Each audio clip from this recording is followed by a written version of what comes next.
मित्रों नमस्कार। हाजिर हूं आज फिर एक नई कहानी परिधियों से परे लेकर। यह कहानी मैंने जनवरी 2015 में लिखी थी। प्रस्तुत है, वाचन कर रहा हूं कहानी परिधियों से परे। रात्रि के गहन अंधकार एवं सन्नाटों को चीरती हुई राजधानी एक्सप्रेस तेजी से दिल्ली की ओर बढ़ रही थी। इन दिनों हिमाचल में बर्फ पड़ने से राजधानी के इर्द गिर्द सभी स्थानों पर तेज ठंड थी। सुबह के 5 बजे होंगे। यात्री अपनी अपनी कंबलों में मुंह ढांपे दुबके थे। एसी कोच होने के कारण यूं तो बाहर की ठंड का आकलन मुश्किल था, पर यह तो स्पष्ट महसूस किया जा सकता था कि बाहर तेज धुंध में समूचा जनजीवन सिमट गया है। कोच में भी कभी किसी बूढ़े अथवा बच्चे के खांसने की आवाज को छोड़कर एक भयानक चुप्पी पसरी थी एवं ये चुप्पी इतनी सघन थी कि ट्रेन की आवाज के अतिरिक्त अन्य कुछ भी सुनाई नहीं दे रहा था। आश्चर्य, मुझे इस सर्दी का किंचित एहसास नहीं हो रहा था। मेरी दुबली पतली काया तो जरा सी सर्दी में कांप उठती थी, या यूं कहूं कि सर्दी मुझे रुला देती थी। मैं झाड़ों से बचने के लिए ऊनी दस्ताने, मोजे, मफलर एवं स्वेटर आदि तो पहनती ही थी। रजाई तक मैं हीटर रखकर अनेक बार उसे गर्म करती, लेकिन अब तो मानो मैं शीत उष्ण, अच्छा बुरा सभी धंधों से परे हो चुकी थी। जीवन के दुख कम हो तो इंसान संघर्ष कर गाड़ी ये न के इन प्रकार पटरी पर लाने का प्रयास कर लेता है, लेकिन रंज इस कदर बढ़ जाए, दुख की इंतहा हो जाए, आत्मा लहूलुहान हो जाए तो सब कुछ हाथ से छूट जाता है। विवश इंसान तब स्वयं को नियति के हाथों सौंप देता है, अथवा फिर कई बार उससे तीव्र विरोध पर उतर आता है कि ऊपर वाला भी अब और क्या बिगाड़ लेगा। फिलहाल कोच में मेरा सारा ध्यान नंदू पर था। मैंने तय कर लिया था कि मैं उसे स्मगलर्स के बीच उलझने नहीं दूंगी। इसीलिए इसी कोच के एक कोने में चुपके से आकर बार बार देख रही थी कि नंदू एवं उसके दोस्त क्या कर रहे हैं। दरअसल ये उसके दोस्त नहीं हैं, दोस्त तो यह उन्हें समझता है। वास्तव में तो ये कुछ शातिर लोग हैं जो इसे बहका कर यहाँ तक ले आए हैं एवं उन्होंने इसे जेल भिजवाने की पूरी योजना बना ली है। उन्हें पूरी आशा है कि ये अपने मंसूबों में कामयाब होंगे, लेकिन इन्हें यह कहाँ पता कि अभी मैं जिंदा हूँ, माँ हूँ मैं। ये चाहे जो तिकड़म भिड़ा ले, मैं नंदू का कुछ नहीं बिगड़ने दूंगी। इन बदमाशों को अभी माँ की शक्ति का एहसास कहाँ है। आज दुनिया में सब कुछ धन हो गया है एवं इन बदमाशों को चूंकि इनके आकाओं ने बड़ी रकम का प्रलोभन दिया है, ये नंदू को फांस कर दिल्ली अपनी योजना को अंजाम देने जा रहे हैं। नंदू को बस इतना भर करना है कि उसे चुपचाप दिल्ली स्टेशन पर उतरकर बाहर किसी को उसकी सीट के नीचे रखा एक काला बैग देना है। ये बैग स्मैक के पैकेटों से भरा है।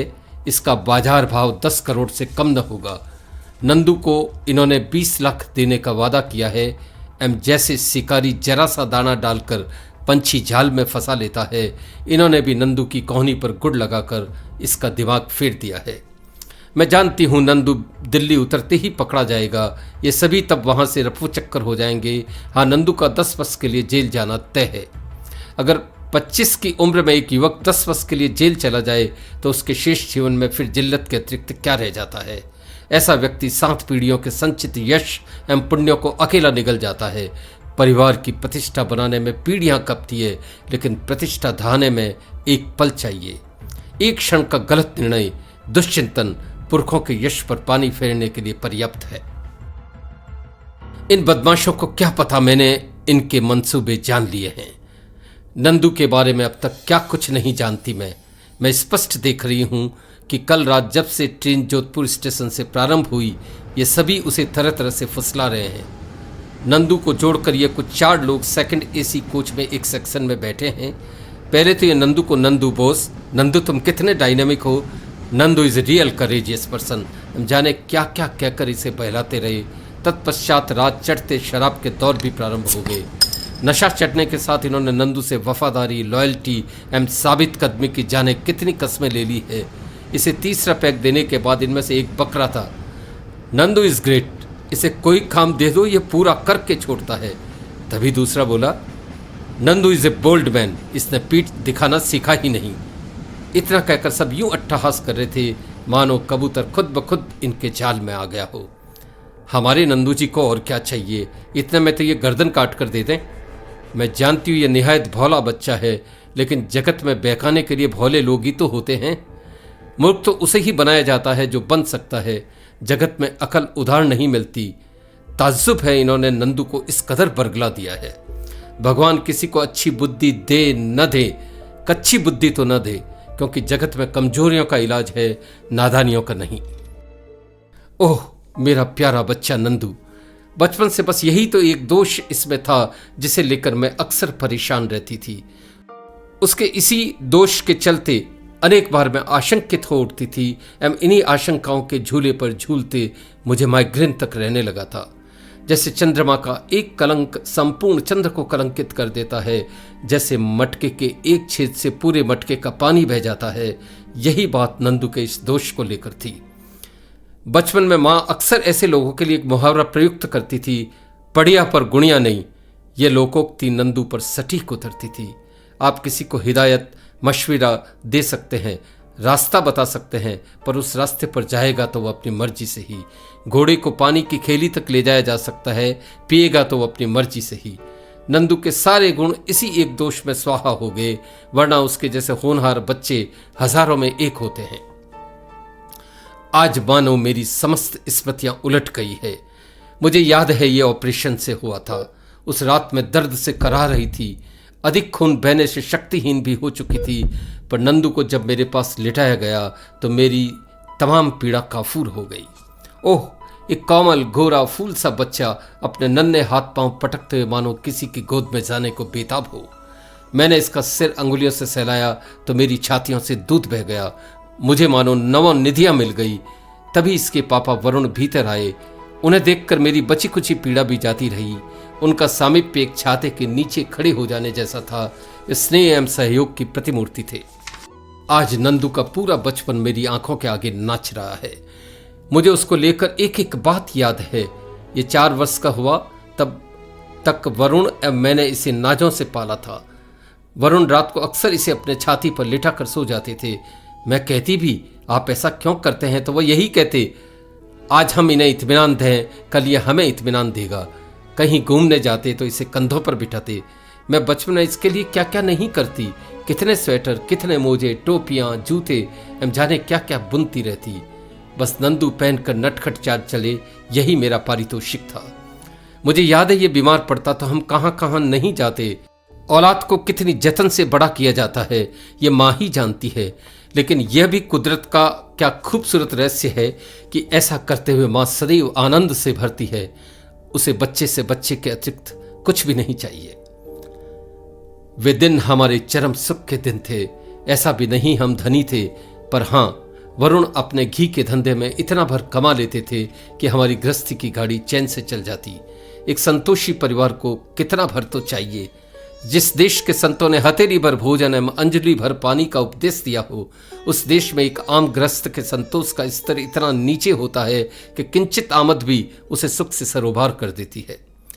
इन्हीं दिनों जब नंदू 4 वर्ष का था तो ऐसा हादसा हुआ जिसने मेरे भाग्य की दिशा बदल दी। मनुष्य का अति सज्जन विनम्र होना भी अनेक बार उसके गले की फांसी बन जाता है। वैसे भी वरुण का बढ़ता कारोबार इन दिनों उनके विरोधियों की परेशानी का सबब बन चुका था। नंदू में बहकने के जीन्स उन्हीं में से आए हैं। एक बार उनके कुछ साथी व्यापारियों ने उन्हें घी में मिलावट के लिए उकसाया तो उन्होंने स्पष्ट मना कर दिया। वरुण निहायत साफ कोई ईमानदार व्यक्ति थे। रात किसी पार्टी में उनके साथियों ने शराब पिलाकर उन्हें पुनः उकसाया एवं जब ये कहा कि हम सब भी ऐसा करते हैं तो जाने क्यों इनके सर लोभ का भूत चढ़ गया। यह उनके साथी व्यापारियों की साजिश थी। ये धरे गए एवं थाने जाते हुए उनकी छाती में इतना तेज दर्द हुआ कि उन्होंने वहीं जीप में प्राण त्याग दिए। प्रतिष्ठा पर ऐसा आघात उनकी सोच से भी परे था। इनके निधन के पश्चात मुझे पापा, मम्मी एवं अन्य सभी ने समझाया कि तुम मात्र 24 वर्ष की हो, नंदू मात्र 4 वर्ष का है, तुम पुनर्विवाह कर लो। पर ऐसा सोचना भी मेरे लिए पाप था। मैं जानती थी आगे पहाड़ सी जिंदगी पड़ी है, पर मेरे लिए वरुण को भुलाना असंभव था। पुनर्विवाह का अर्थ था उस महान व्यक्ति के एहसासों को उलट देना जिसे मैंने मन प्राण आत्मा से प्रेम किया था। मैं उनसे इतना जुड़ गई थी कि किसी और की हो भी नहीं सकती थी। मात्र एक दोष ने उनकी जान ले ली। उन्होंने ना कहना कब सीखा था। बस थोड़ी प्रशंसा करते ही लोगों की बातों में आ जाते थे। घर, मित्र, रिश्तेदारों में उनकी इसी आदत के चलते मैं अनेक बार परेशान हो उठती थी, लेकिन उनकी मीठी वाणी, मनाने के तरीके एवं उन्मत्त हंसी के चलते मेरी समझाइश कपूर की तरह उड़ जाती। वे आगा पीछा कहाँ सोचते थे। इसके बाद मानो मेरा समूचा जीवन इम्तिहान बन गया। मैंने इनके घी का कारोबार संभाला। मैं 10 पास थी, मेरे पास अन्य विकल्प भी न था। प्रारंभ में मुझे कुछ दिक्कतें आई, लेकिन दुनिया में दुष्ट होते हैं तो भले लोग भी होते हैं, जिनके सहयोग एवं समझाइश से मात्र 5-6 माह में कारोबार मेरी पकड़ में आ गया। अब मेरा पूरा ध्यान नंदू पर था। नंदू इनकी प्रतिकृति था, कक्षा में अव्वल और बहकने में भी अव्वल। मुझे याद नहीं आता मैंने इसे कभी पढ़ाया हो। वो प्रारंभ से ही इतना कुशाग्र था कि सब कुछ शीघ्र समझ लेता। समय पर उठना, होमवर्क करना, पढ़ाई करना, ये सभी बातें तो इसमें अच्छी थी, पर इसमें भी वरुण का वही गुण वंशानुगत प्रविष्ट कर गया। एवं नंदू भी दिमाग से जितना अच्छा था, व्यावहारिकता में उतना ही बच्चा था। इसकी टीचर अक्सर कहती, ये जितना कुशाग्र है उतना ही भोला भी है, इसे कोई भी बहका सकता है। इसकी टीचर ने ठीक ही कहा था। मुझे याद है मैं दिल से उसके टिफिन में जाने क्या क्या बना कर रखती, लेकिन ये अक्सर दूसरे बच्चों को खिलाता। मैं खाक हो जाती, कान उमेड़कर पूछती, तू साधु बाबा है क्या? तब यह भोला समूह बनाकर उत्तर देता, मम्मी, मेरे दोस्तों की मम्मियां बहुत खराब खाना बनाती है, मेरे सभी दोस्त आपके खाने पर लपकते हैं। मेरा क्रोध काफूर हो जाता, मैं उसे गोद में भर लेती। वात्सल्य स्त्री की सबसे बड़ी कमजोरी होती है। उम्र बढ़ने के साथ भी उसकी इस आदत में तब्दीली नहीं हुई। दुनिया में सब कुछ बदलता है, स्वभाव नहीं बदलता। नसीहत भी अक्लमंद ही कबूल करते हैं। एक बार मैंने 3 माह थोड़ा थोड़ा समय निकालकर इसके लिए हल्के नीले रंग का कॉलर वाला टी शर्ट बनाया। इसके लिए मैं स्पेशल कीमती ऊन के गोले लाई। इसे टी शर्ट पहनाया तो यह खिल उठा। नंदू से अधिक खुशी मेरी आंखों में थी। इसके गोरे रंग, बड़ी आंखें, तीखे नक्श पर स्वेटर फब रहा था। तब यह 8वीं जमात में था। स्कूल में दूसरे ही दिन इसके एक सहपाठी ने उससे यह स्वेटर उतरवा लिया। नंदू, ये स्वेटर मुझे दे दो, बेहद खूबसूरत है। इतना कहते ही इसने खड़े खड़े स्वेटर उतारकर उसे दे दिया। मैं इससे 2 दिन तक नहीं बोली, पर बाद में जाने कैसे इसने मुझे लुभा लिया। प्रशंसा उसकी कमजोरी थी, साथ ही प्रशंसा करने में वह पारंगत भी था। बाद में उसकी यह आदतें परवान चढ़ती गई। अनेक बार खुद का छोड़ दूसरे बच्चों तक का होमवर्क कर देता। इसका दिमाग उस कच्ची मिट्टी की तरह था, जिसे जो जैसे चाहता प्रयुक्त करता। 12वीं बोर्ड में यह पूरी कक्षा में अव्वल था। इंजीनियरिंग प्रथम वर्ष में यह एक सहपाठी के चक्कर में फंस गया। मैंने प्रयास कर वहां से निजात दिलाई, तो बाद में उत्सव में आकर सिगरेट, यहां तक कि कई बार शराब तक पीकर घर आने लगा। जीवन के चिर एकाकीपन, कारोबारी थकान, तिस पर नंदू के ये तेवर अब मुझे भी कमजोर करने लगे थे। इन दिनों मैं चुप रहती, उसे बस तीखी आंखों से देख भर लेती। जो आंख की भाषा नहीं समझता, वो मुंह की भाषा क्यों कर समझता। जो बहरे न होकर भी बहरे, अंधे न होकर भी अंधा होने के कार्य करते हैं, उन्हें कैसे समझाया जाए। यह था भी तो अकेला, मैं मजबूर विधवा, करके भी क्या करती। मेरी हालत एक ही आंख और वह भी दुखनी जैसी थी। मैं हार गई। इंजीनियरिंग फाइनल में आते हम इन्हीं आदतों के चलते जाने कब इसकी मुलाकात कोबरा गैंग के कुछ लोगों से हो गई। यह गैंग अफीम, स्मैकम, अन्य नशीले पदार्थों की तस्करी के लिए बदनाम थी। अखबारों में आए दिन इस गैंग के लोगों के पकड़े जाने की खबरें होती। मुझे इसका पता बहुत बाद में चला। मैं मानती हूं यौवन में धन कमाने का नशा होता है, पर यही वह समय भी होता है जब गलत दिशा मिलते ही युवक का सर्वस्व छिन जाता है। एक बार कपड़े वॉशिंग मशीन में डालते हुए मैंने इसकी जेब में 1 लाख का पैकेट देखा तो मैं चौकन्नी हुई। इतनी बड़ी रकम ये कहां से लाया?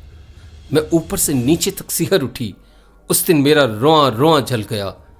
मैंने उसे बुलाकर तीखी आवाज में पूछा, नंदू, इतनी बड़ी रकम तुम्हें कहां से मिली है? वह सकपका गया। मम्मी, आजकल मैं एक बड़े उद्योग की तकनीकी कंसल्टेंसी पर जाता हूं, यह रकम वहीं से मिली है, वह बोला। उसकी वाणी का झूठ उसकी आंखों में स्पष्ट दृष्टिगत था। ऐसा कौन सा उद्योग है जो तुम जैसे नौसखियों को इतनी रकम देता है? मैं लगभग चीख रही थी। विनीत उद्योग, कहते हुए उसकी जीभ लड़खड़ा रही थी। उसके बाद उसने यकायक पैंतरा बदला एवं तेज आवाज में बोला, मम्मी, आप हद करती हैं, आपको मुझ पर विश्वास नहीं है? इतना कहकर वह अपने कमरे में चला गया। मेरे पास मौन रहने के अतिरिक्त अब अन्य कोई विकल्प नहीं था। मन में आशंकाओं के बादल उमड़ने लगे थे। दूसरे दिन मैंने इस बात की सच्चाई का पता लगाने के लिए मेरे एक विश्वास पात्र व्यापारी को विनीत उद्योग भेजा, तो यह खबर सर्वथा झूठी निकली। अब मैं उसका कमरा नित्य तलाशने लगी। ये कयामत के दिन थे। इन्हीं दिनों मेरे हाथ 1 किलो का एक पैकेट मिला। उसे सूंघा तो मुझे शक हुआ। मैंने फिर उसी विश्वास पत्र व्यापारी को विश्वास में लेकर पैकेट बताया तो वे तुरंत भाप गए। ये नशीली स्मैक का पैकेट था। मेरी रूह कांप गई। मैंने तुरंत उस पैकेट को घर के पिछवाड़े कचरे के ढेर पर फेंक दिया। रात नंदू उस पैकेट को बेचैनी से ढूंढता रहा। मुझे भी पूछा, पर मैं मुकर गई। अब किसी अनहोनी की आशंका से मेरा दिल धड़कने लगा। एक शाम यह घर पर एक भारी काले रंग का सूटकेस लेकर आया एवं सीधा अपने कमरे में चला गया। मैं पहले से चौकन्नी थी। मैंने इससे पूछा तो यह इसमें आवश्यक व्यावसायिक पेपर्स रखे होने की बात कर हकीकत से मुकर गया। वस्तुतः यह बैग स्मैक से भरा था। नंदू ने जब कहा कि वह आज ही 8 बजे राजधानी एक्सप्रेस से दिल्ली जा रहा है तो मैं कुछ न बोली। इसी दरमियान बहुत कुछ भी तो घट गया। क्या घट गया? रात गुपचुप मैं उसी ट्रेन में चढ़ गई। अब मुझे कौन रोक सकता था? नंदू एवं उसके साथियों को भनक तक नहीं लगी। कल सुबह ट्रेन पहुंचने के मात्र 1 घंटे पूर्व मैंने उस बैग को उठाया, गेट तक आई एवं बीच रास्ते में आने वाले एक बड़े नाले में फेंक दिया। बैग छपाक से गिरा एवं जाने कब पानी में डूब गया। ट्रेन अब दिल्ली पहुंचने वाली थी। सुबह 7 बजने को थे।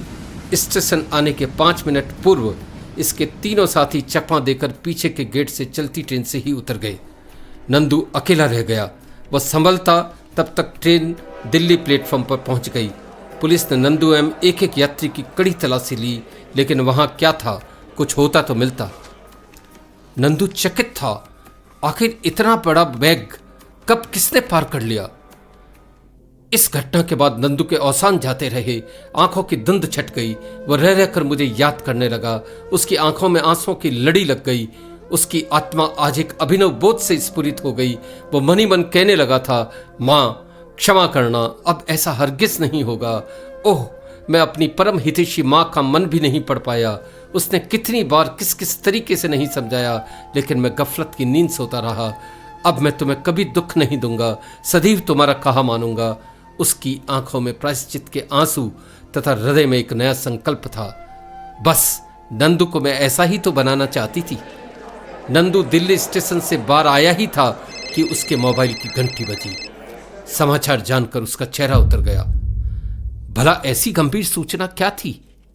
बिना रिजर्वेशन मैं नंदू की ट्रेन एवं फिर उसके कोच में कैसे पहुंची? मुझे किसी ने देखा क्यों नहीं? गाड़ी चलने के 3 घंटे पश्चात भी मैंने उस ट्रेन को कैसे पकड़ लिया? नंदू पर पुनः पुनः नजर रखते हुए भी उसे नजर क्यों नहीं आई? वस्तुतः रात नंदू के जाने के बाद करीब 10 बजे मेरे दरवाजे की घंटी बजी। मैंने डरते हुए दरवाजा खोला तो एक नकाबपोश गुंडा सीधा अंदर चला आया। मैं कुछ कहती उसके पहले वह बोला, तुमने हमारा राज जान लिया है। कल ही हमारे खबरी को तुम्हारा पीछे फेंका पैकेट मिल गया था। हमारा राज जानने वालों की सिर्फ एक सजा है। तभी वहां 2 गोलियों की आवाज गूंजी एवं नकाबपोश वहां से गायब हो गया।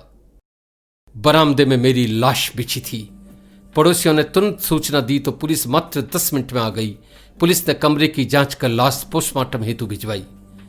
मैं ये सब देख रही थी, पर अब मैं अदृश्य थी। मेरा सारा ध्यान फिर नंदू पर था। पलक झपकते उस कोच में पहुंच गई जिसमें नंदू अपने साथियों के साथ दिल्ली जा रहा था। ट्रेन को जोधपुर छोड़े अब तक 3 घंटे बीत चुके थे। मेरे लिए अब यह कौन सी दूरी थी? मैं तो समय की सभी सीमाओं को लांघ चुकी थी। रात शराब पीने के बाद जब सब सो गए तो मैं नंदू के समीप गई एवं उसे जी भर कर देखती रही। ओह मेरे प्यारे नंदू, तुम्हें अब अकेला जीना होगा। मैं तो कल सुबह तुमसे रुखसत ले लूंगी। तभी मेरी नजर वहीं नीचे रखे काले बैग पर गई। मैंने क्षण भर में उसे बचाने की योजना बना ली। मेरी रूह मानो चीख चीख कर कह रही थी, नंदू तुम चिंता न करो, अभी मैं जिंदा हूं। हां मैं जिंदा हूं। जिंदा होती है मां मरकर भी। जीती है काल की परिधियों से परे भी वह अपनी संतानों के लिए जीवन सीमाओं के आगे भी संग होती अपनी औलादों के, क्योंकि जगत में मां मर सकती है, ममता नहीं। धन्यवाद।